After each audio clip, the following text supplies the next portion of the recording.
Welcome, everyone, and thank you for attending this webinar today, which is our attempt to celebrate GIS Day with GIS Heroes.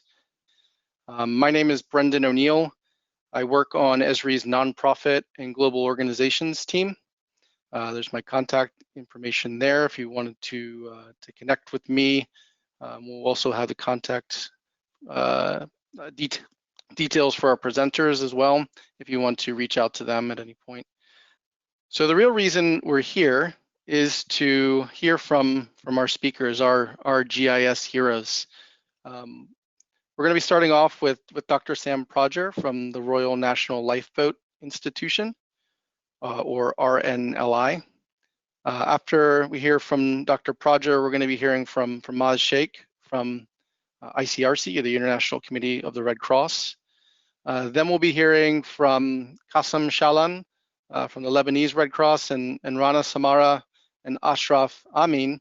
Rana from Nusaned, nonprofit in Lebanon, and then Ashraf Amin from Khatib Alami. And finally, we'll be hearing from Olivier Cottray from Esri's Humanitarian team at the end.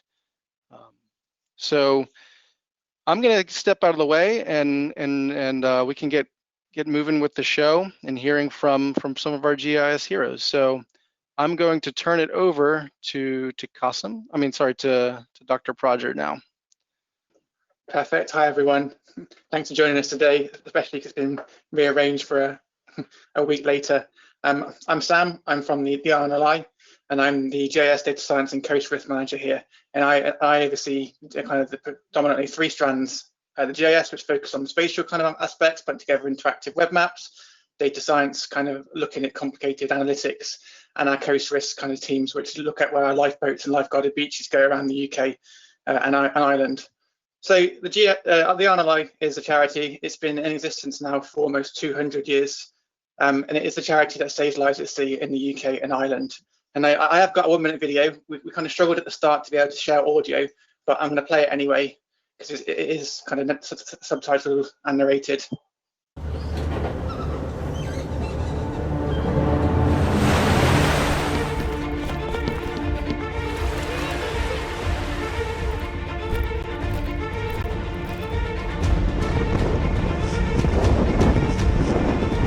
yeah, how? Steady.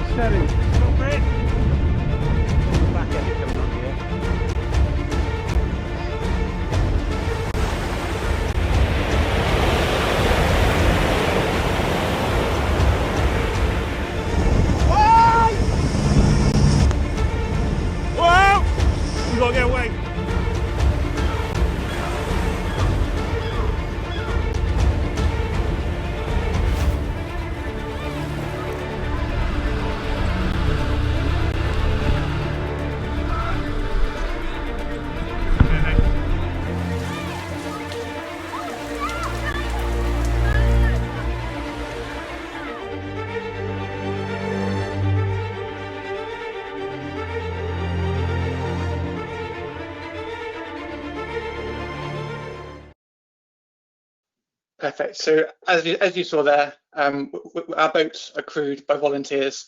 We're funded entirely by voluntary donations. We have no government or formal funding to be able to operate at sea. And we're on hand 24/7, 365 days a year. Christmas Day is one of our busiest days in the calendar, and we operate a search and rescue service that covers out to 100 nautical miles offshore. In 2019, our busiest year, our fleet of almost 400 lifeboats saved 220 lives from 8,941 launches, and provisional data this year shows we've already saved over 300 lives midway through the year, and we've already launched almost 8,000 times. So in addition to the 238 lifeboat stations that we operate, we also have lifeguards that operate on 248 beaches around the coast of the UK, and they're responsible for aiding about 30,000 people a year, saving an additional 154 lives. And last year, 18.6 million people visited an RNLI beach. You may have seen them if you visited the UK with the red and yellow flags that they encourage you to swim between.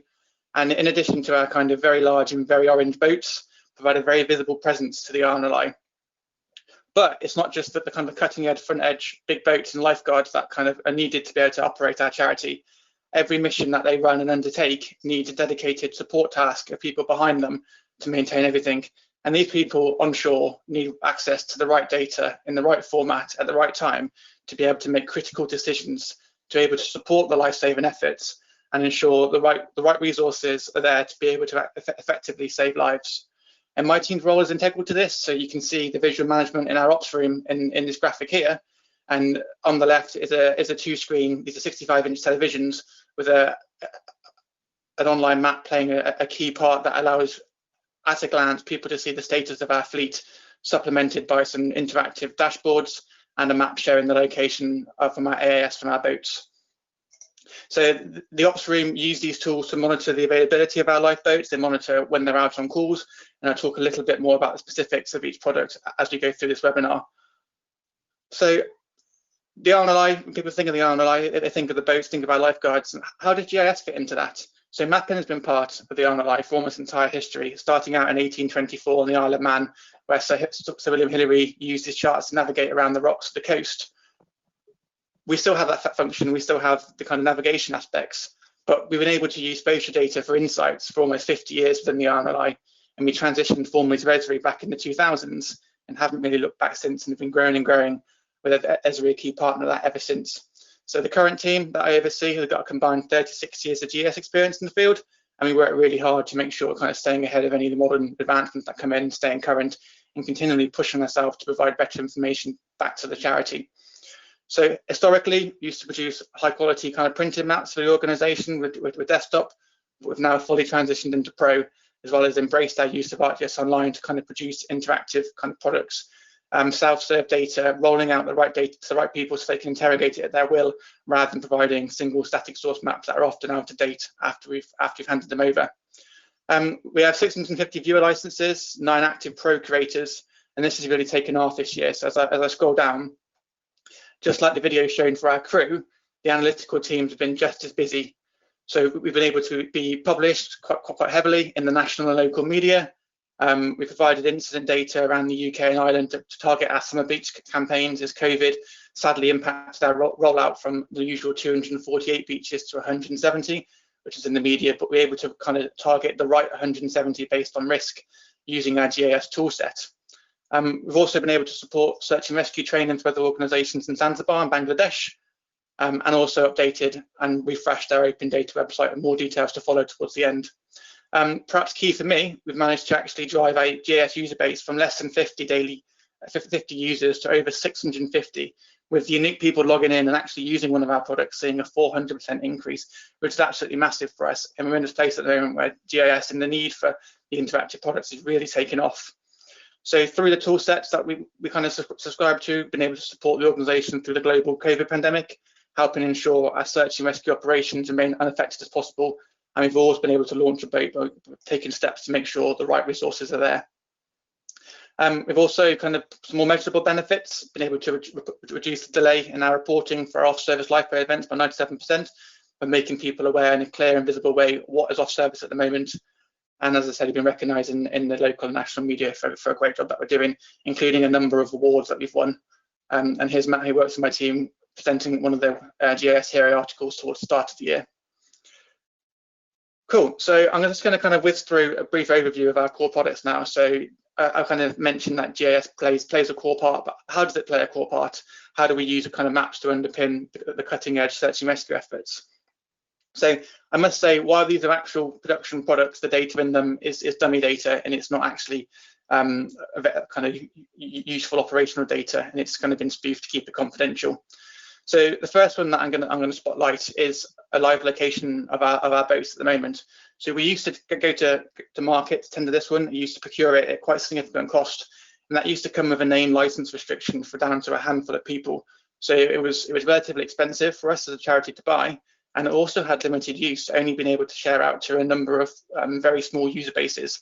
So using a combination of kind of the ArcGIS Online and the REST APIs, we were able to reproduce what we were buying from corporate tender, drive a 95% cost saving, but also increase the user base from around 5 to 6 to the 650 viewer licenses that we had before.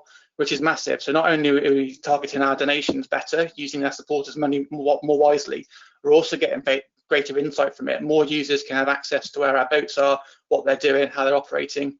And if we zoom in onto the pool area, this is where our factory is. You can see the cluster of boats that are in for maintenance or being built.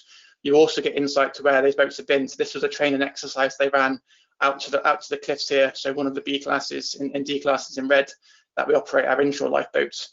And you can come and interrogate the points. So if you can come in the pop-ups, click on them, find out where the boat was, the weather conditions it was in, where it was going, which is massive. So not only can we now see that our boats are on passage or transferring to different stations or out on service, we're able to get real-time intelligence down to every 1 minute where our lifeboats are, if they're safe, if they're back to the lifeboat station, and if they're not, we can take steps proactively to manage that and check in with the local volunteers to ensure they can operate safely.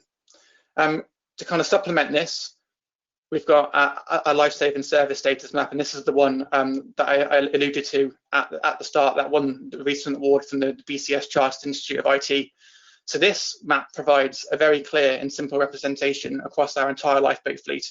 So as I said, we operate across the UK and Ireland. We've got 238 lifeboat stations. And at a glance in this, we can see quite clearly that we've got some stations shown in red and some stations shown in blue. Everything else is in the background and not visible at the spatial scale. So if the station is shown in red, that means they're currently off service and they're unable to perform any life-saving activity.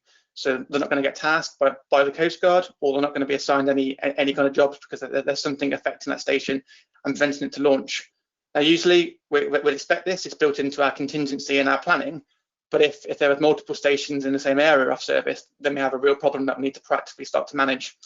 And then the ones in blue are the ones that have been requested to launch alongside the time coming from our page system for our crew. So if we zoom in on a recent launch activity, this is Penly. Give it a second to render. So Penly are currently traveling on their all-weather lifeboat, which is a 7-class lifeboat at 6.4 knots, launching at 4 minutes past 7.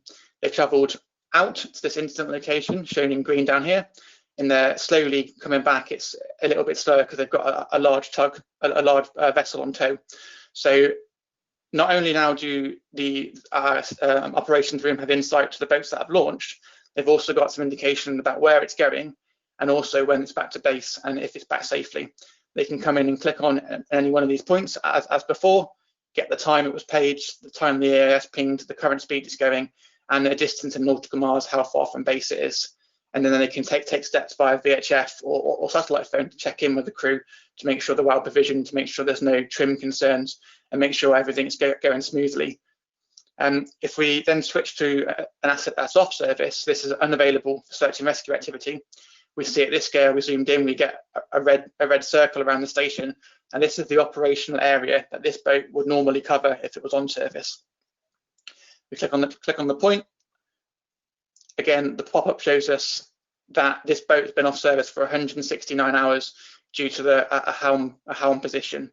Now, luckily in the southeast and most locations around the coast, we've got other stations that are available for service, now shown in green, and there's no issue keeping the overall area also in green. If another one of these went off service, and the whole area will go red, and the local area lifesaving manager will get an alert to say, you've now got 2 vessels off service, and steps need to be taken to address this, so we can continue to maintain an operational and effective service. Now, this is massive. So in the almost near 200-year history of the RNLI, we've never had the level of detail around when our boats have launched, where our boats are, what boats have been able to launch since. And the project was a real success, spanning across 10 teams, the data teams, the IT, the business end, the end users, to be able to get this product to deliver very clearly a quite complicated data model. So if we look at the data flow, so our users typically see on a smartphone using the Explorer app, or on a desktop or laptop up here, interacting with the web maps, clicking through it, toggling layers on and off, but they don't see all of the REST API pushes and pulls and the gets and the posts, in addition to a number of API calls that get this data in here. This is one of the real powerful things for us, that we can present quite complicated data from a variety of sources very easily, very clearly, and actually deliver what the business needs to be able to make effective decisions, rather than having to go and query each one of these systems. So what I just shown you that in that map, in the red and blue dots, was calling data from our lifeboats in terms of the AIS, which is basically boat GPS. It's querying our page network that all of our crew carry to figure out when it's launched. It's querying our ERP system, so Dynamic 365 and AX, to find out when our lifeboats are off service. And it was also querying the smartphone apps that we've deployed to determine where the incident location was coming from the Coast Guard. And it does this in the background. It runs every 5 minutes, and it pushes up the real-time information via the API called into ArcGIS Online, which also refreshes on the same interval. So we're able to quite clearly display all of this information for our users to interact with without having to go to these core systems and do it kind of themselves if they haven't got the technical skills to be able to do that. And it's kind of given some real kind of insight. So this is a map, kind of the same map I showed before, but static from the 2nd of September. And using the AIS, we're able to automate our situational awareness in real time. So this is the English Channel, obviously, and we're seeing multiple vessels in distress increasing quite frequently there, which has been well publicised in the media. And the RNLI will go out and save anyone, regardless of situation, regardless of kind of background, at all times. So this occasion, there was, I think it was 15 vessels reported in distress. We've got 4 lifeboats out. We've got Dover steaming down for maintenance, which is quite a complex situation for us. Dungeness have been out for almost 12 hours. They're due a crew change to keep them fresh. And our ops team were able to get in contact with the various area managers, the various LOMs, to ensure that the crew changes happened, to ensure the boats were okay. They didn't need flank station support, they didn't need to change over, we didn't need to get helicopter support in, all in real time, which is, as I said, unprecedented for the RNLI to be able to have this level of insight at a national scale for all of our stations and all 400 of our lifeboats. We kind of supplemented that, so we recently trialled a launch and memory scheme, which is where our supporters can donate and in return get their loved one's name on the side of a lifeboat in terms of the livery and the numbers on the operational number on the hull. This is a massive success. We had over 10,000 people sign up to have their name on a Chaalan class or was a lifeboat. And we delivered this map so people who support this boat can actually see where it is. So you're invested in this boat, it's gone to Invergordon in Scotland, you're able to see when it's launched, where it is, where it has, and be able to deliver this onto our public website, embedding it in an iframe to everyone to come interact with and see where this boat is, and you can kind of click and see its latest launch and provide some real return on investment for they're actually donating towards this vessel. And it's not just operational data we've been able to support, so we've also been able to out of our income generation, and I would just stress again that this is dummy data and not our real support network. But we've been able to highlight in this at this scale area codes of interest, which if we zoom into the southwest, we've now broke it out and we can see our branches shown in blue for our local fundraising branches, and also postcodes of interest now rather than area codes, drilling it down a bit more.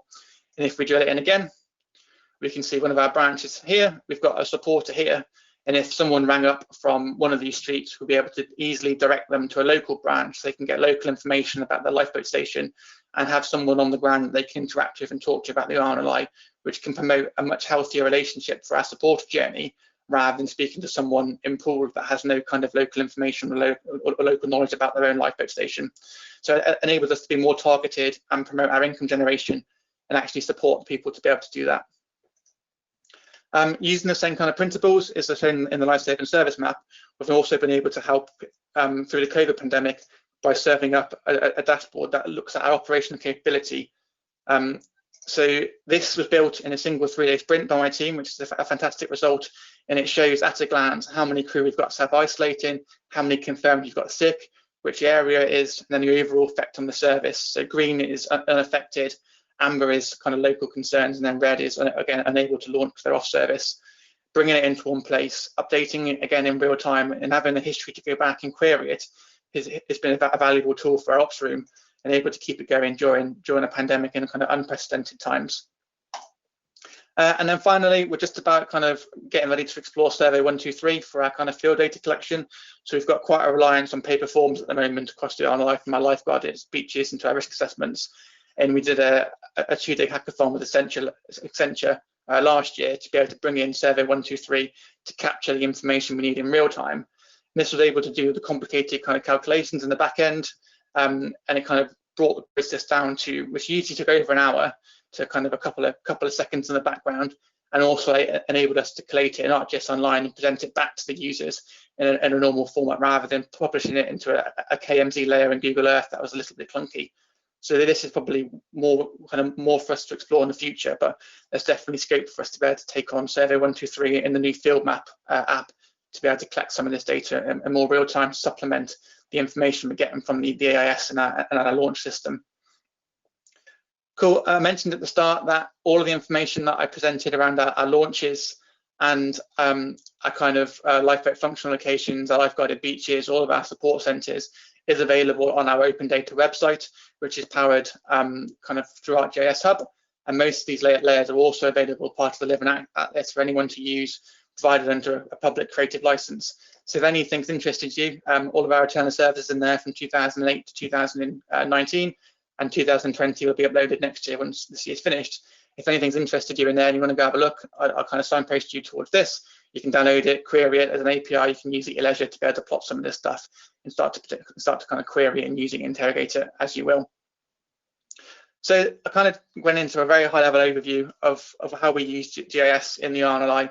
I'm kind of just going to finish on where we're going. So as I said, we're kind of seeing more of a shift in demand now towards interactive products that self-serve information out. And we're currently exploring a possible hybrid ArcGIS Online enterprise model, because we're pushing a large amount of information through the REST API calls to be able to get data up to ArcGIS Online. So, and we have plans to roll out the capabilities to a wider team, not just the kind of core 9 Pro users, to be able to create their own maps and content based on authoritative data that we provide. And we're also looking at digitizing our lifeguard forms. So lifeguard forms are at the moment a manual series of about 8 or 9 different data capture forms that they're filling manually and then sent to our support center in Pool to be able to enter into our digital data warehouse. So we're looking at how we can bring in those in a digital format, and then our longer terms, obviously in the AI machine learning, or potentially within the Esri stack, the development and the notebooks they're bringing out at the moment. But we rarely scratch the surface with kind of what we're doing with the tool stack, and in our 2021 plan is to be able to get into the tools we've got at the moment in greater detail and be able to really drive the business value, as you've seen with our products that I presented earlier. That's all I had. I'd like to kind of thank you for listening to me. I think questions and answers will be at the end, unless you've got time now. Thanks so much, Sam. That was great. If anyone wants to ask Sam questions, please share them in the chat. I think we can wait till the end and circle back for during the Q&A session. Maybe we can move forward with Maaz. But before we do, I just wanted to thank you for your presentation. It was really amazing how you're applying these tools, not just for operational efficiency to improve the way that you're helping people, but I think also using it for donor engagement, for community engagement. It's really innovative, and we're really excited to see where you go next with the technology and the applications. So thank you. Cool, thank you. All right, let's shift gears over to Maaz Sheikh from ICRC. Thank you so much, Brendan. Thank you, Esri, and thank you, Katja, for inviting me. It's such a great honor for me to be here at this young age. I just celebrated my 21st birthday last Sunday, actually. Thank you also to our GIS team that at the ICRC that trusted me to showcase a little bit of our work. We're just going to scratch the surface today at this webinar. I am Maaz Sheikh. I'm a GIS and mapping associate at the ICRC. My main work consists of giving mapping and GIS support to our field teams during emergency or crisis situations, but I personally want to specialize into storytelling and narrative maps in conflict areas. What is ICRC? We are an independent and neutral organization ensuring human protection and assistance for victims of war and armed violence. We respond to humanitarian need in conflict and in post-conflict areas and other situations of violence with assistance and protection. And so our mission here for the GIS team at the ICRC is to provide support. We're actually a team of more than 40 GIS officers over 70 countries. We support our field teams with all kind of work, ranging from remote sensing imagery to drone imagery to maps to dynamic web apps, and providing solutions to local authorities and giving geo advice is what we call. And so mapping for humanity is still a challenge, but this challenge gets more and more easier to manage with the rise of emerging technologies in order to strengthen humanitarian response around the world. For example, let's take an example of the Nagorno-Karabakh crisis that we had between Armenia and Azerbaijan earlier in September. The ICRC is really present there currently. We are, for example, on this picture, building warehouses to store needs. Here we're seeing assessment of a damaged shelled school building. Actually, here we have 2 pictures of school classes that got damaged through a shelling. At our GIS team, what we did is that we created a web app, an interactive and dynamic web app that lets our users interact with it, and it provides user-friendly services using ArcGIS Web App Builder. I'm sure a lot of you are pretty familiar with it, and with fun tools that can help you quick geo-process and do analysis on different layers of information. Such as buffering, such as geoprocessing, analyzing how many people live in a given area with drawing a circle, finding more than 400 schools, finding more than 300 hospitals and health facilities, looking at what's the closest hospital to where you are to give you the real-time information. Measuring, making scenarios for evacuation routes, for example. This is also a decision-making tool that decision makers take to, for example, making an evacuation route here from a school to a potential hospital. Measuring the route and looking at the distance, for example. So we respond to crisis not only with maps, but we also do it with satellite imagery. We overlay our GIS mapping solutions and remote sensing to get more accurate information. It also gives us more insight into what's really going on and how much damage there can be, so potential damage assessment. And it serves also as a potential of using AI technology, such as machine learning, using ArcGIS Pro, etc. Here we can have a small insight into a few of our layers overlapping with the damaged buildings that we got from last month. For this experience, we really emphasize on the user experience and the feedback in terms of answering the needs and making sure to have a good run between speed and efficiency in a particular crisis situations. It started all the way at the end of the September, so it was September 27th. And in about 5 days, we had a running product that was running, that was functional, that people could use on the field. We currently have more than 40 users on the field using our product daily. And we serve to the field and the HQ for decision making and also for assistance. So I'm not really going to spoil our colleagues from Lebanon's presentation. So we also had another crisis. This is another example of what happened in Beirut in early August. We also assisted them with a lot of GIS products, making buffer zones between populations, analysis of population through the districts, serving and serving the population of Beirut. So I'm not really going to talk about it since our colleagues from Lebanon are going to do it. And so let's quickly move on to remote sensing. We also do that. GIS is not only mapping, but it's also integration of remote sensing and more use of satellite images as this industry is thriving. For example, here we can take a look at at one of the refugee camps growth in an unnamed country that can help us plan further development. So potential digitalization of buildings. Machine learning really saves us a lot of time, especially in situations of crisis when we really need it. Time is a big challenge for us. For example, here each tent represents a certain amount of people inside. What we do is that we can calculate the amount of people inside the tent by estimating how many tents we can find in this camp.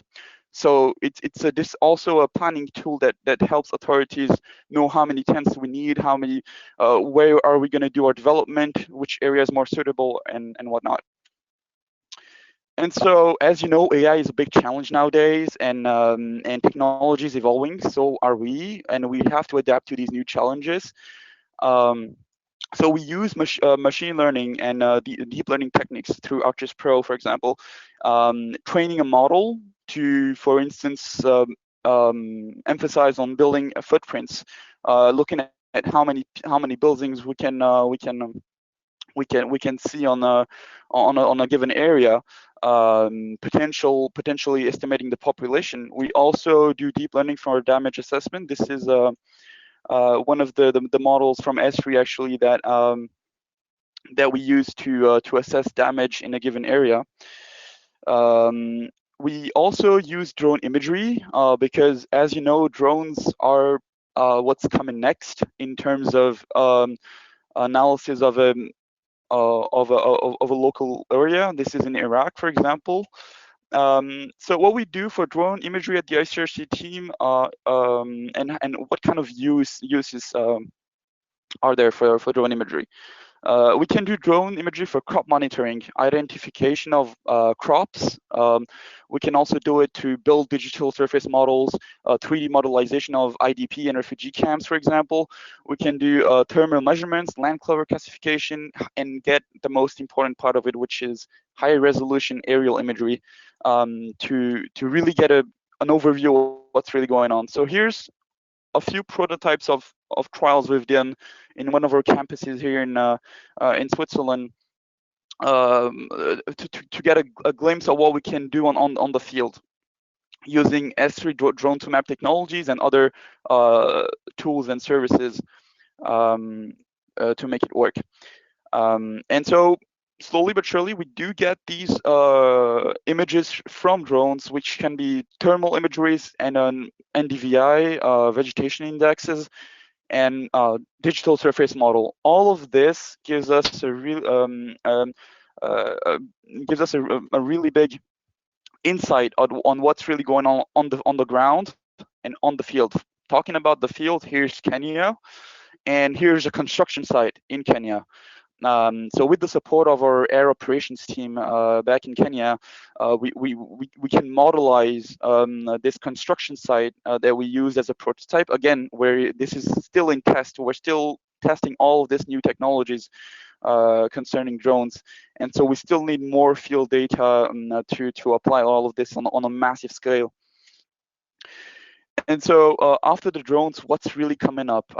I know that our colleague just before me talked about a little bit about mobile data collection. We also do it here at the ICRC using Survey 123 and collectors and more services. This is one of the examples in northern Iraq, in the city of Tel Afar. Each point represents a picture taken, and so each point represents one of the building types that we can get, looking at what kind of how much on pictures, how much destruction was made on a certain amount of building type. So just what kind of building use are we getting here? What's the building type, and what's the potential use that authorities can do to rehabilitate these buildings? These are all potential uses, but using these new technologies are really pushing us forward, and also it saves a lot of precious time, precious digitalization time to process polygons, for example. Innovations also in project management. We have launched a really ambitious project that we call GIS for All. It's to really open up GIS to our internal users. Most of our users are still internal. So internal users being ICRC users, so field people at the HQ, etc. And so this project is really going to open up GIS. A lot of people don't know what's really the concept of GIS, what we can do with it, what are the potentialities, and it's really something that will help these people make decisions and offering high data quality with modern technologies and geospatial solutions. We also provided our users with more flexible tools they can use, such as extraction of ICRC data, automatic map making through ICRC Geo Portal. And for example, here's a really quick classification tool from OpenStreetMaps, saving us a lot of precious time. And these tools are available to all the ICRC users. Again, time is of essence, and we really need to emphasize on this, especially in times of crisis, where we need to answer a coming need from the field. Here's a quick platform where we showcase all our apps. You can probably see the Nagorno-Karabakh app I was talking about a bit earlier, but we also did a little bit of COVID monitoring. We have a Gaza portal. We do we support the Syrian refugees, for example. All of this work is done by our GIS team all around the world. And so thank you for your attention. Feel free to connect with us through this email address, and it was a pleasure to present this to you guys. Thank you. Thanks, Maaz. That was really great. It's interesting to see all the the high value areas that you're working. It's essential for you all to be providing the support, and also the the innovation areas that where you're kind of pushing the boundaries of the technology. It's really cool to see. We can. I have a couple questions, but maybe we can save them for the Q&A at the end, and we can move into Kassem Chaalan from the Lebanese Red Cross and his presentation on the work they did with the Beirut response. Good morning, everyone. Good morning, everyone. Thank you, and passing my regard to our colleague at Geneva. So I will be with you for almost like 8 minutes to go through a story to tell from Beirut. The Lebanese Red Cross is a national society established in Lebanon since 1945, and we have almost around 12,000 volunteers, and we are present in all over the country with multi-sectors, with emergency medical service, disaster management sector, disaster risk reduction unit, medical social sector, youth sectors, and other supporting services.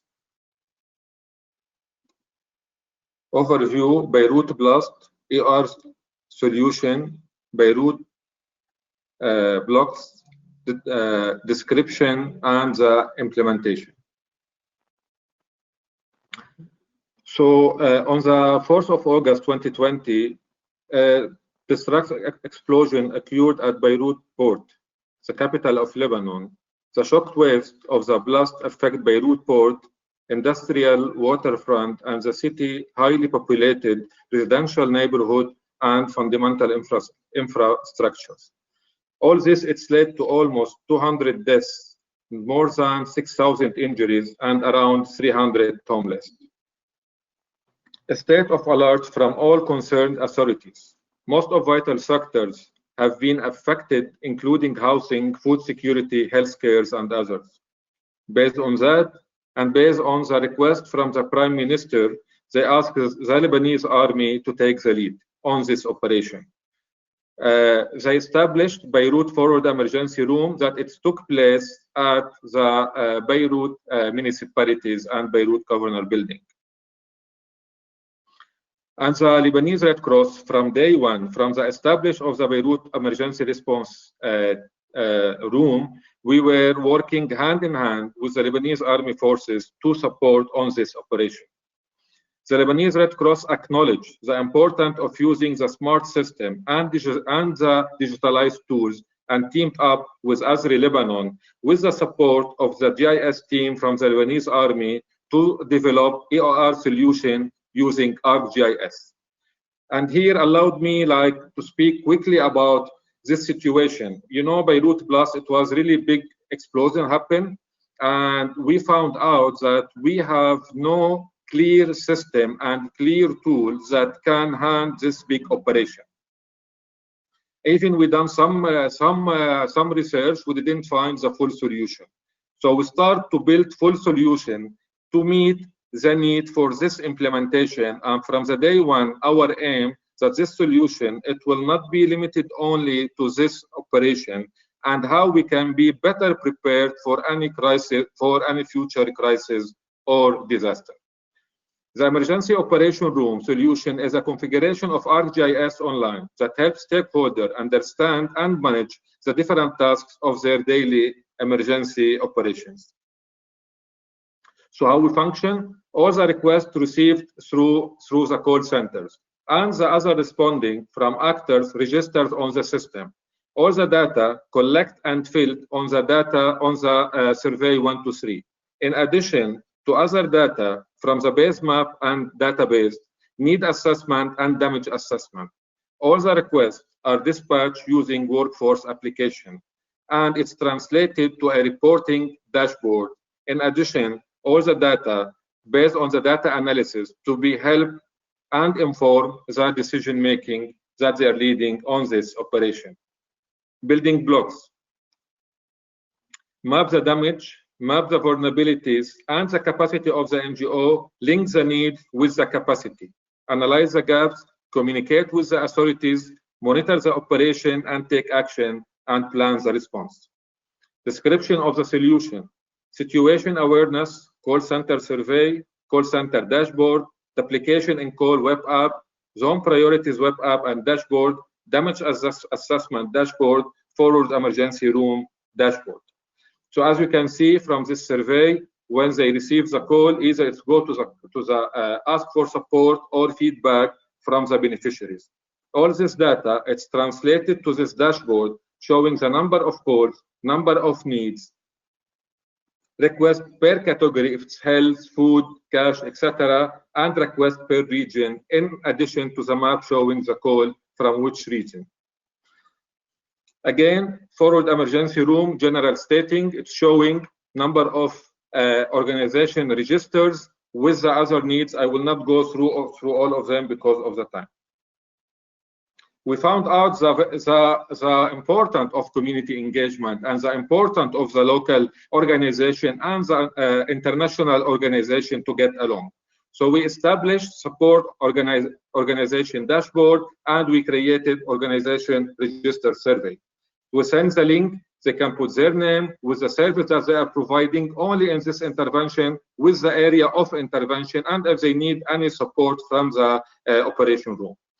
Based on that, we see another dashboard showing total number of NGOs. They are 499. With the service provided, they can provide almost 2,300, and with the map showing their area of intervention and per type of service based on their sectors. And in addition, this it's going to show us at the same time gap analysis. By showing most of the organization where they are working, we can see where is the gap. To move forward with this information, we use the dispatch and the dispatch system per sectors, and we were using the workforce application.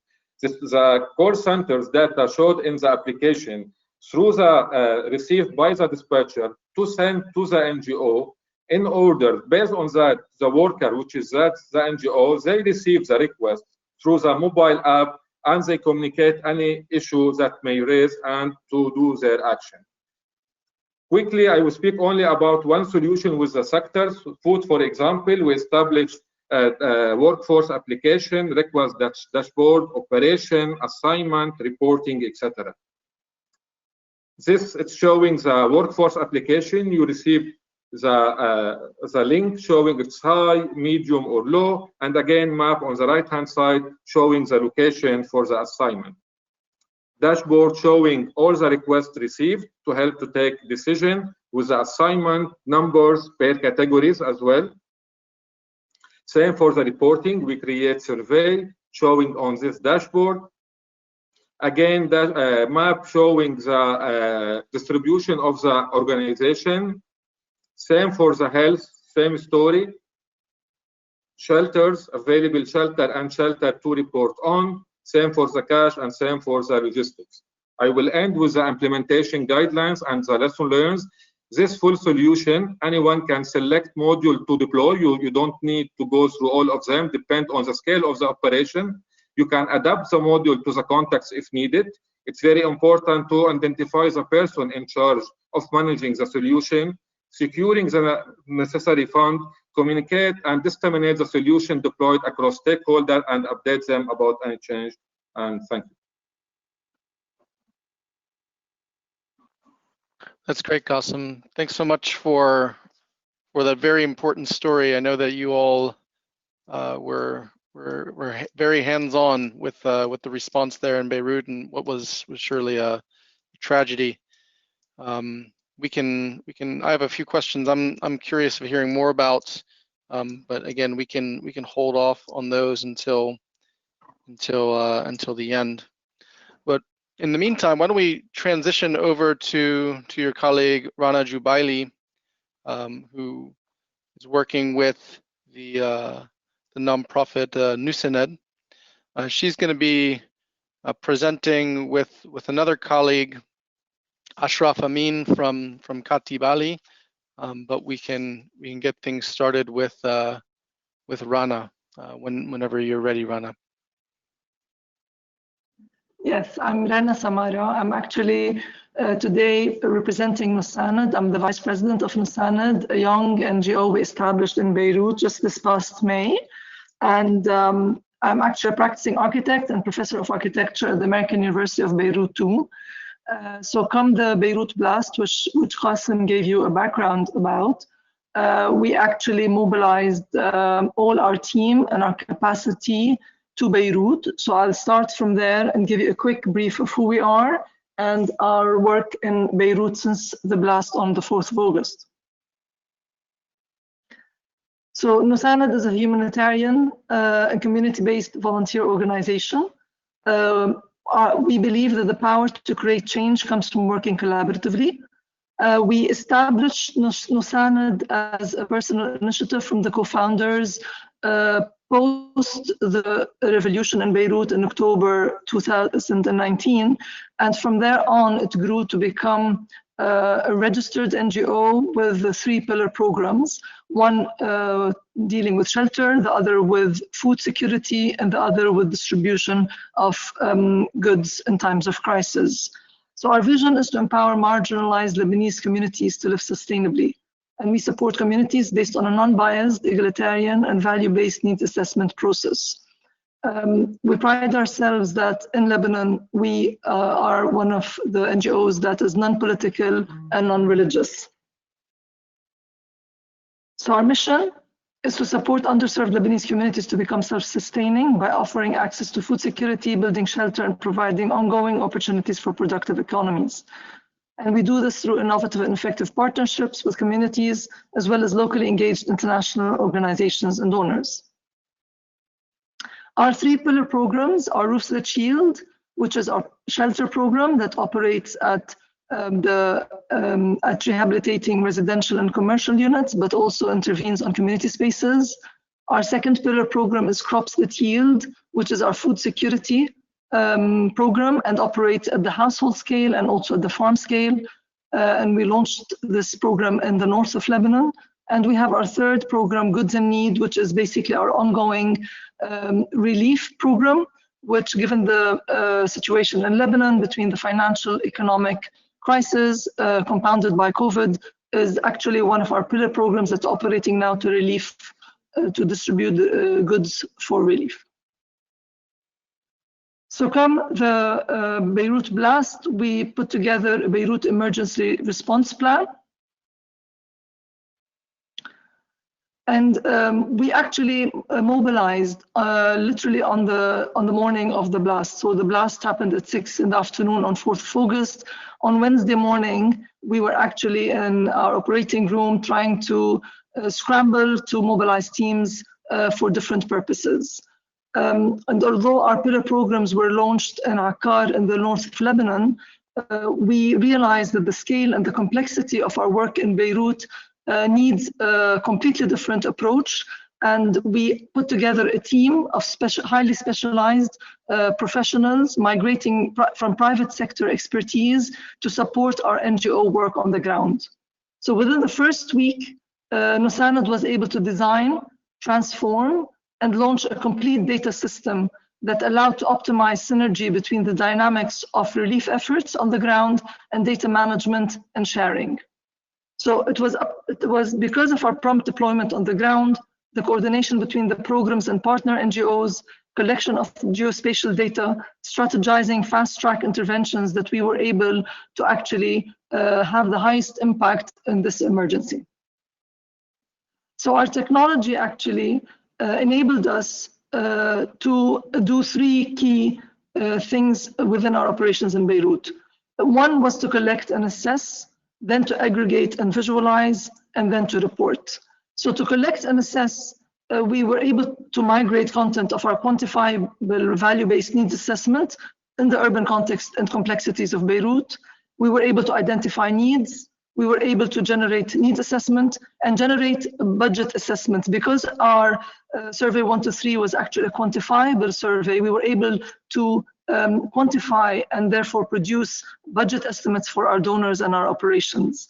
To aggregate and visualize data, of course, on our dashboard, and to communicate our shelter project status and goods distributed. And this sort of overlaying of information, which was very important for our work. And then we migrated this data to our Nusaned app, again, to share with donors and potential donors, and to increase the visibility, transparency, and timely communication with all partners. The reporting procedure is obviously paramount in such situations, not only internal reporting, but also external reporting to various entities, because we are partners in the shelter sector. So we report to the UN, OCHA, and we also report to Pare, which is the forward emergency room of the Lebanese army and forces in Lebanon. So our operations on the two pillar programs that we are working on in Beirut, the roofs that shield and the goods in need. The roofs that shield, anything from cleaning up operations, operating our shelter hotline since the 10th of August, intervening on rehabilitating shelter and SMEs, where we are targeting to intervene on 2,050 units, as well as partnering with our partner NGOs to distribute furniture.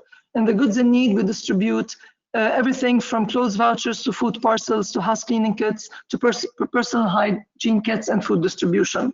So our digital GIS-based data management through the assessment, aggregation, and visualization and reporting of our work was a key to our success.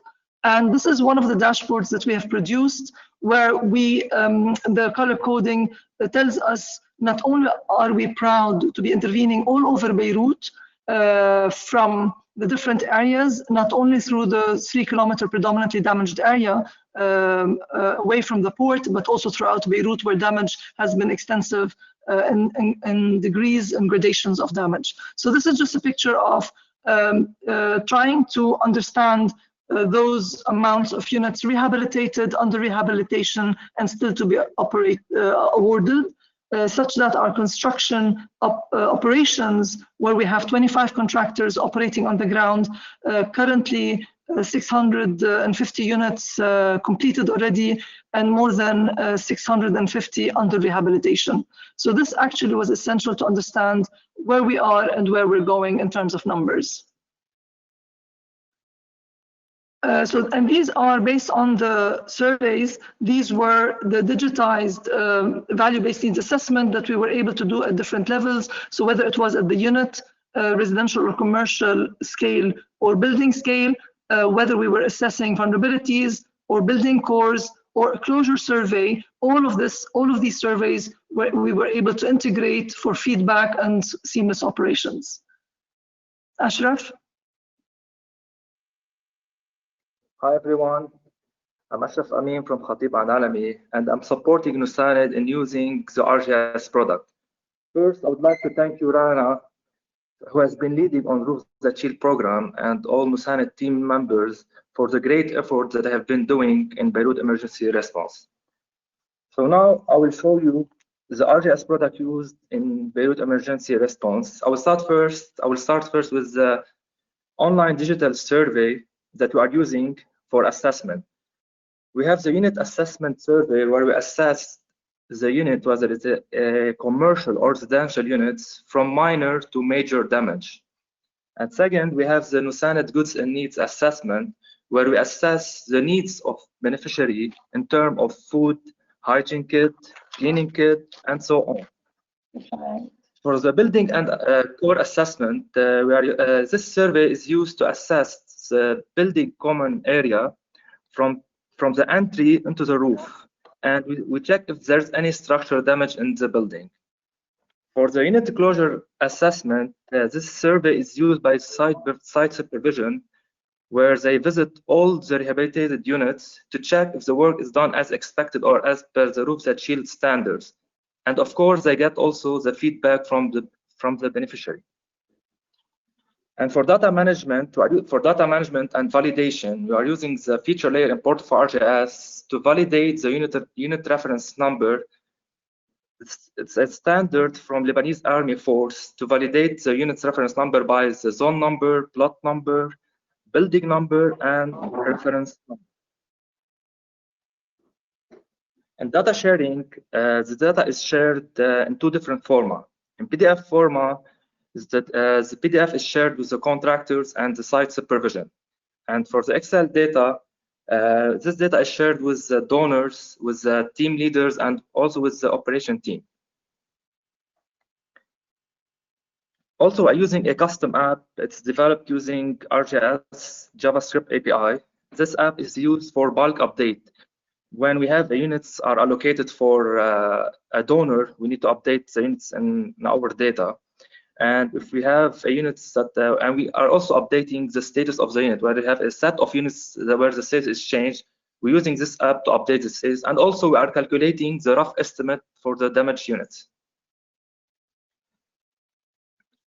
In data filtering, we are using the ArcGIS Web App Builder to filter the units based on certain criteria requested by a donor or another entity.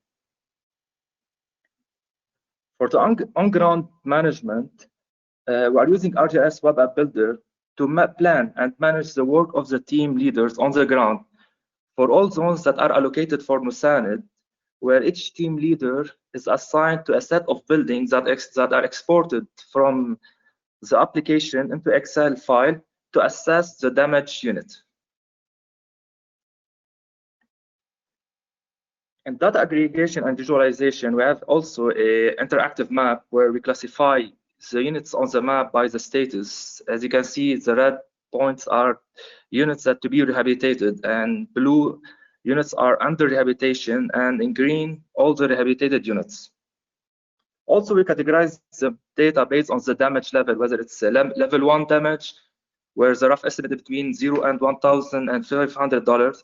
The level 2 is greater than $1,500, and level 3 are greater than $10,000. Also, the units are classified on the map by the unit type, whether it's apartment, shop, office, or clinic.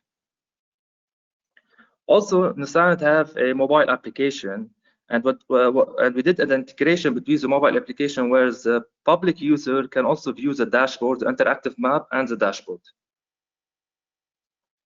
This is the interactive map, and this is the dashboard where we display the number of units assessed, the number of units by type using pie chart, and for the bar chart, we are displaying the status of each unit. And also we have a dashboard for the donors, where the donor can monitor the progress of the units that are allocated for him. Here you can see pictures taken from the survey 1 to 3. We have the before picture of the units and the after picture. That's it. And finally, we want to thank you, Greta from Esri, Lebanon, for all the support that provide for Nusaned in this Beirut emergency response. And also you can check from the Nusaned website, or the link for the dashboard and the interactive map you can find on the website. And you can check the programs and where you can get more details about each program. Thank you. Thanks so much, Ashraf. That was great. It's really amazing. I think when you're showing those pictures that were captured with Survey 123 to show that impact and the work that you're doing, right? It's really important and amazing work. So thank you for sharing. The last speaker that we have before we move into Q&A is Olivier Cottray, and I'll let him introduce himself. Excellent. All right. Well, good morning, everybody. It's a real pleasure to be here with you all, and thank you especially for these last presentations. I found the presentations this morning really fascinating, really inspiring. My name is Olivier Cottray. I joined Esri just a month and a half ago as Director for Humanitarian Solutions. Prior to that, I worked with a number of different organizations in the humanitarian GIS sector, with the Geneva International Center for Humanitarian Demining, with IMAP, with the UN Joint Logistics Center, which shows my age because that was the predecessor to the logistics cluster back in the early 2000s, and also helped to found Map Action in the early 2000s. I have joined a team at Esri, which is part of the Public Safety Solutions team. And the objective overall of the industry solutions teams is essentially to make sure that Esri users in our various sectors get the most out of our tools and systems and promote best practice. In our team, we also manage the disaster response program, which facilitates access to surge capacity licenses and tech support during emergencies. Now, probably like many of you present today, so my career path has been very much driven by this conviction of the potential that GIS has to support the humanitarian response sector. The where question, we've seen that in the presentations this morning, right? The where question is everywhere. So where was, where is, where will be, where should be. It's everywhere when it comes to operational decisions, strategic decisions, policy decisions, outreach, community outreach. And that's what GIS were designed to help answer, as you know. Not just through the information it provides, but also by the way it enables the use of that information. So if you've heard very often Esri staff in our presentations, we'll speak of GIS as a system of record, so the transaction of data, also as a system of insight, the analytics that it provides, but also, and that's probably key here, as a system of engagement, so the interface between the system of record and the user. And as you know, GIS do that in a very unique way.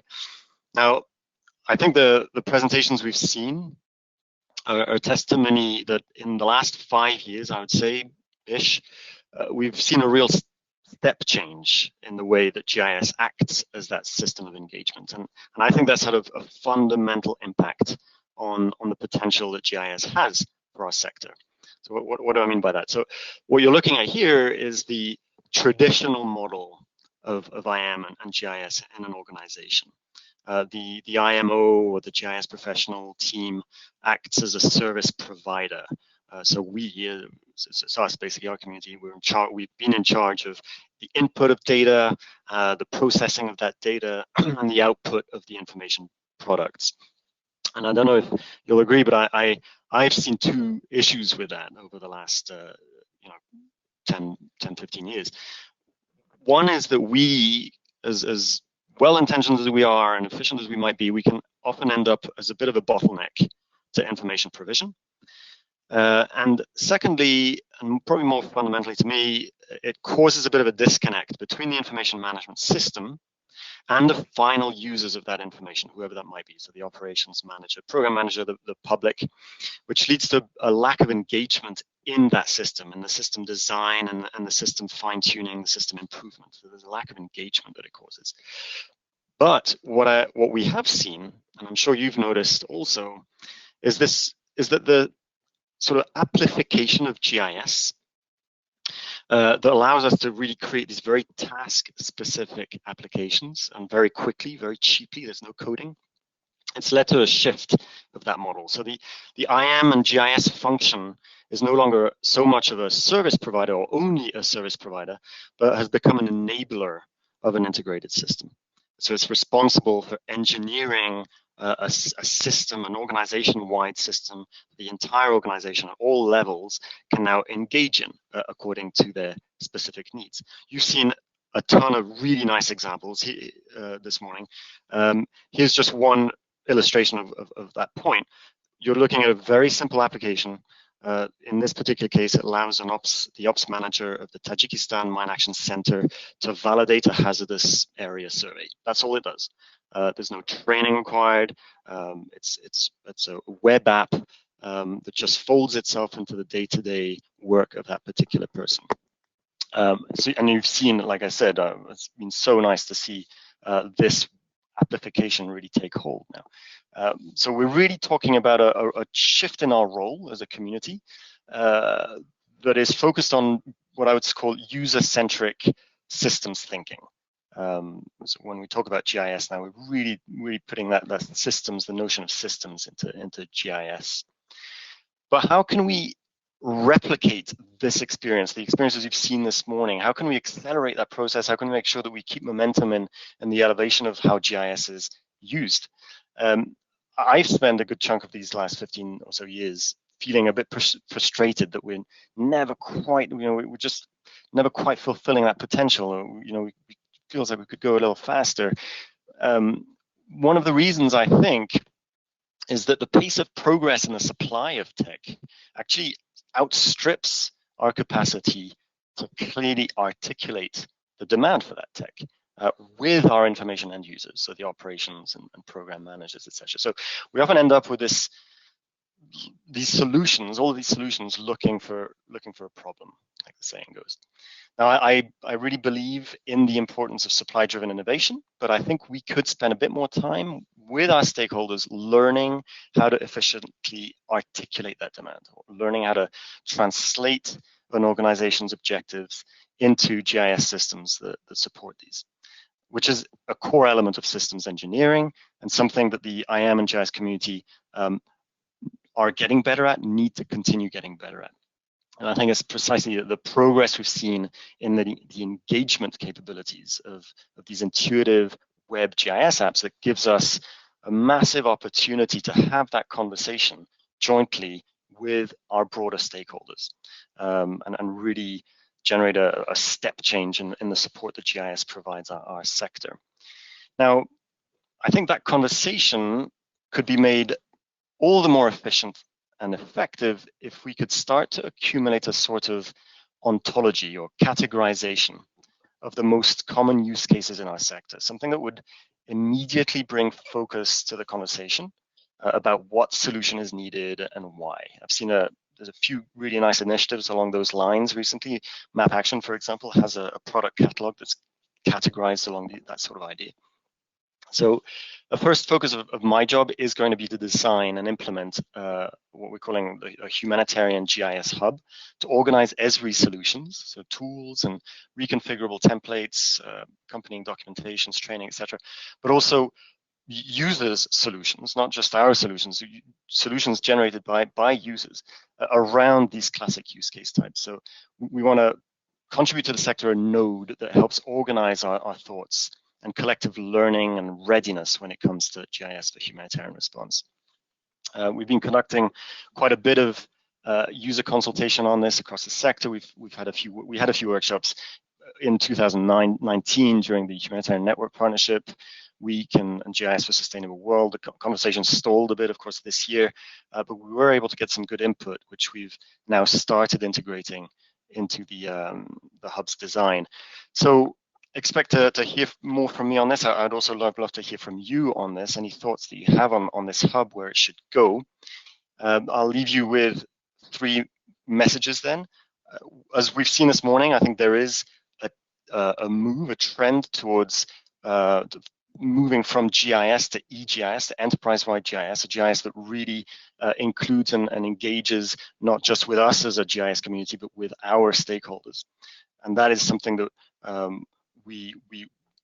that has massive potential for our sector and that we want to be able to push forward. To do this, we need to adopt user-centric systems thinking. We need to learn collectively how to have that discussion with our stakeholders and articulate demand. And yeah, let's build a hub to help us do that. So I look forward to hearing from you. I look forward to engaging with you on these issues. And I believe that we are now moving over to the question and answer session. So I'll hand back over to Brendan to lead that. Here's the list of contact details of all the speakers in case you want to reach back out to us. Thank you very much. Great. Thanks, Olivier, for kind of framing that conversation. I feel like looking through or just recalling the different presentations we've seen, I feel like a lot of our speakers today are moving in that direction, if not already there, where they're building solutions that are touching all parts of their own organizations, as well as their collaborating partners and the stakeholders and beneficiaries that they're working with. I'd like to hear from them. So I'd like to invite our panelists to come off mute. So we have Dr. Prodger, Maaz, Kassem, Rana, and Olivier. And I've got a few questions for the panelists. I'd like to start with Sam, if that's okay. Sam, you're still on mute. Yep, no problem. Great. So Sam, I was really impressed with the work you're doing, not just with GIS, but with systems integration as well, pulling information in from different systems and exposing it to the GIS to make use of those visualization, the analytic tools that are there. It seems like to me you all are pretty mature in your use of technology. But what I'm interested in is, where are you going next? We heard from some of our other presenters about the use of like machine learning and AI. I feel like you mentioned it in your presentation, and I feel like I hear a lot about it these days, AI, ML, and kind of what it can do. But I'm more interested in what problems you think this technology can solve for you. I think you mentioned you're interested in exploring that, but what are some of the challenges that you're faced with that you think some of these new and emerging technologies can address, or the questions they can solve? That's a great question, and I'm glad it kind of comes across that we're quite mature. It's been a challenging journey and a lot of hard work by a lot of people to get us where we are, where we can ingest kind of various data in various formats and various kind of software to be able to present it simply. And it's been a real effort by the team. So I'm kind of really happy that came across. In terms of what's next, I kind of see us one kind of consolidating what we've got. I mean, the Esri stack's fantastic, but there is kind of always looking to what's next, like what's next, rather than being able to see, all right, what have we got and what can we use that for, to kind of answer some questions rather than always looking to the future. So there's a kind of a two-phase roadmap. One is consolidate what we've got, be able to kind of use some of the stuff that's included in our ELA properly, be able to get the value from that. And then once you've got those foundations built in, then the kind of the ML AI stuff. And in our use cases in this area, we're kind of in the kind of forecasting space. So can we predict when our lifeboat's going to fail? Can we predict when it's going to need preventative maintenance? Can we predict when it needs its haul out of the water? And alongside that, can we forecast when it's going to be needed? Like, are we predicting that the engine needs a replacement in our busiest month when that boat's going to be launching and be required? And if it is, then we need to take steps to get a replacement asset there to kind of ensure the service is kind of kept and going. And if it's not going to be needed, then we can kind of recoup some costs. We haven't got to spend huge sums of money sending a replacement boat halfway around the country, or sending crew and staff like on flights or long car journeys to put that resilience in. So I think that's probably an operational aspect, and also kind of an efficiency cost-saving aspect. And alongside that, obviously, we all know climatic changes are coming.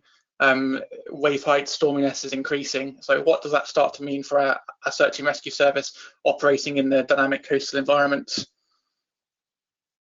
Great. Yeah, I was going to ask you that point about weather and climate, and whether you were looking at that kind of integrating or bringing in outside sources to not just use the data that you're collecting with your boats, but also look at those other data sources to inform your yeah, absolutely. We work really closely with the Met Office in the UKHO. Very cool. That's great. Well, thanks again for your presentation. No, thank you. Yeah, we're anxious to see what you're going to come up with next. So yeah, with Maaz, you dealt with some interesting areas of innovation, and you're obviously working in some challenging contexts. You mentioned Nagorno-Karabakh and some refugee camps and things like that. I'm curious about your collaborations. We heard from some of the other speakers about the different stakeholders they're working with or partner organizations. I'm curious about how you're using geospatial technology and how you work together with some of your partners. So who are your partners, and what are some of the ways that you're using GIS to work with them? So very interesting question. Thank you, Olivier. Thank you, Brendan. So the partners, what kind of partners was I talking about when I was mentioning Nagorno-Karabakh? For instance, the data we get is mostly data from the field or from our own georeferential data. It means that at the ICRC, we maintain a constant georeferenced data of each country we work in and more. And so sometimes when there's an emergency, like let's take the example of you were mentioning Nagorno-Karabakh, our colleagues in the field, it might be colleagues working with the armed forces, for example. So these people get requests from the local authorities. It might be armed forces of one party or the other, or any other group involved in the conflict. So these guys get a request, and so then we answer the request through our GIS mapping. It can be in various forms. Like I said, for example, we use web applications, like I mentioned, like a monitoring system, dynamic monitoring system. I insist on the fact that it's dynamic and it's responsive to the needs. So like I said, partners can be local authorities. Partners can be our own GIS users internally from the ICRC. So it can be our own internal units. It can be people from economic and security. It can be people from the health department.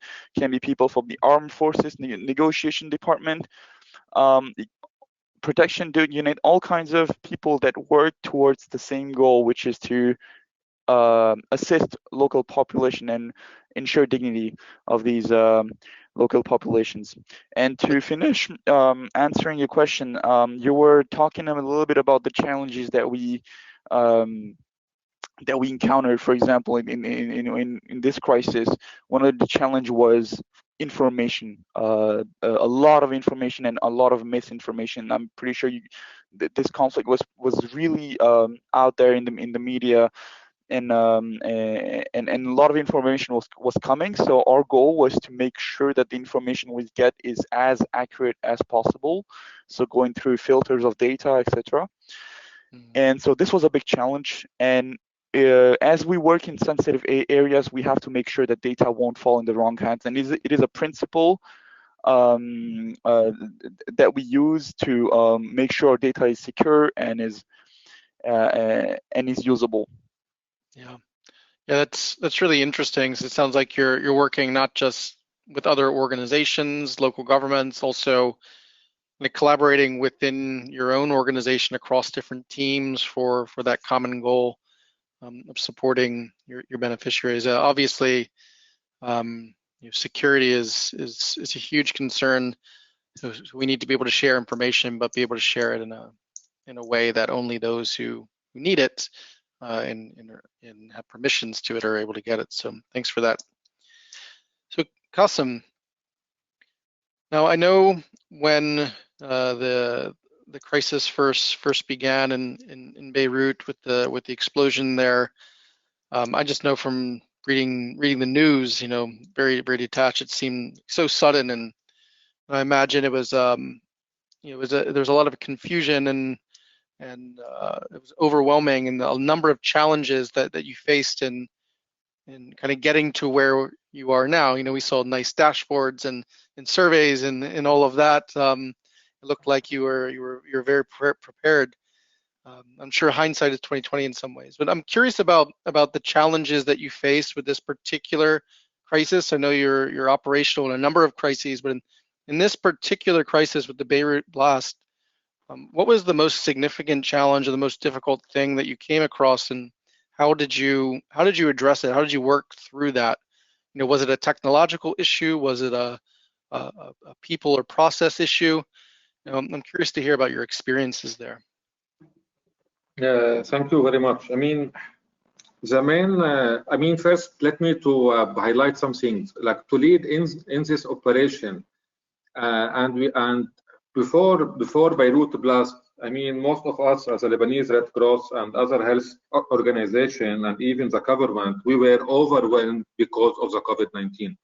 So we had Beirut blast in addition to the in addition to the COVID-19. The main challenge was communication. So we had almost 499 institution registers at Beirut FAR between local and international. So we had no unique language between all of the organization, and even most of them, they were prepared with different tools and solutions, and everyone thinks that his solution and his tool is the best. Because we were not prepared with unified tool to lead in this operation, it was a bit confusing for us. So, and every time we had organization coming and trying to help and providing solution. We had delayed like almost 2 weeks because of that. Until the end, we came to a decision, guys, we will start with what we have, whichever we have, if it is a full solution or not, and we will start to build on it. So it was really the most challenge part for us, because we were doing like response, preparedness, and development, and doing the development at the same time. So it was really a bit challenging, but at the same time, it was opportunities, because we had the chance to test the solution on spot. So what went right, what went wrong? Can we have are we able to achieve the target? Then we revisit the plan again and develop until we came up with the full solution. So for us, we are really fully satisfied by where we are now. And again, the other part, we were able to convince most of the big players leading on humanitarian to use the same survey. Because by doing data collection from the beginning, by not using the same survey, it's mean you cannot use them. So again, it was one of the challenge at the beginning, but we succeed after that. Again, the other challenge, we had no place to engage the community. At the beginning, most of the people, they was like donating their houses for like small period of time as a shelter, but they had no place. So we use the hub system to engage the local institution and even the local communities to have place like that to kind of communicate, and we can use these resources to put it into the operation. Great. Now that's really interesting, that idea of kind of being able to iterate on ideas and kind of come to consensus, kind of work through the confusion to get there, and being able to communicate out to your stakeholders is being important. So thank you. And lastly, I did want to hear from Rana as well and her experience with Beirut, but in a little bit of a different light. You mentioned that you have your programs around shelter and food security and the distribution of goods, and then all of a sudden Beirut happened, and you knew you had to mobilize and really attend to that crisis. And that's an accelerator, right? I'm wondering what you learned from the Beirut crisis that you might want to apply to your more standard programs, your 3 pillars there. What were some of the lessons learned that you think you can carry forward into your work? Thank you, Brandon. Definitely the accelerator, as you call it, sort of process that we went through in Beirut, given that it's an urban condition, the complexities, and I must say the lack of governance or infrastructure. So we found ourselves not only in a crisis post-blast, but really at the first week or so, there was very little information being distributed or communicated from the different parties involved. And then we found ourselves as civil society scrambling to put together a baseline for our work. And this is why we reached out really to the private sector. We reached out and to institutions and to the high level of expertise that the younger generation perhaps, or the generation that had lived through so many crises, unfortunately in Lebanon, we seem to be going through a continuous cycle of crises. And yet again, we were so unprepared as a nation to handle the Beirut blast. So as civil society came together to provide some sort of governance to the process, we had, as Nusaned, we also had to find our way through putting together a baseline. There wasn't even an official GIS base plan to work with. And we had to reach out to the UB Urban Lab at American University to actually give us the base plan. So our learning is, one, there needs to be a lot of collaboration and communication amongst the society in the absence of governance, unfortunately. And two, that it is a very dynamic process. So our surveys were routinely assessed and reassessed and updated. Feedback from the ground was essential because our team leaders were on the ground and they came back to us. So thanks to Ashraf, our hero, it was a continuous process of fine-tuning, improving, and trying to impact our beneficiaries the most. And this is really the learning that in a fast-track process where you're migrating from relief effort to reconstruction efforts, it's a very sort of a harsh transition that you need to be able to cope with while managing the data, aggregating it, visualizing it, communicating it, while dealing, of course, with everything else that's happening. So the challenge was fantastic. The learning was great. Yeah, it sounds like communication and iteration are kind of key to these short cycled conflicts, as well as the long-term ones as well. So thanks for that insights. So I want to be respectful of everyone's time. I know we're a few minutes over. Really appreciate you all tuning in to this webinar. Thank you so much to our GIS heroes, our presenters. For GIS Day, we really like to take this opportunity to celebrate the work, and hopefully you learn something or are inspired by these applications of geography that you can take with you into your own work. So thank you for attending. Thank you to our panelists for presenting, and I hope you all have a nice day. Take care.